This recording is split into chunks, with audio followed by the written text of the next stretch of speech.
Magpapatawag po ng pagdinig si Senador Raffy Tulfo kaugnay po ng 48 bagon ng MRT3 na nakatiwangwang lamang at puno na po ng alikabok. Binabahaya na po ng mga daga.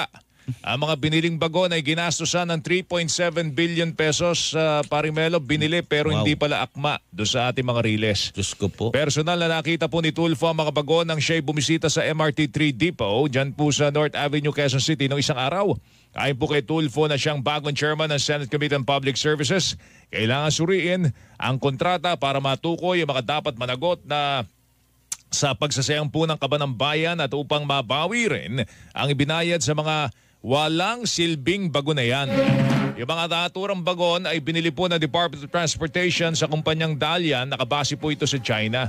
2014 ang pirmahan ng kontrata, dineliver po yung mga bagon 2017 pero hindi nagamit dahil hindi compatible at hindi compliant sa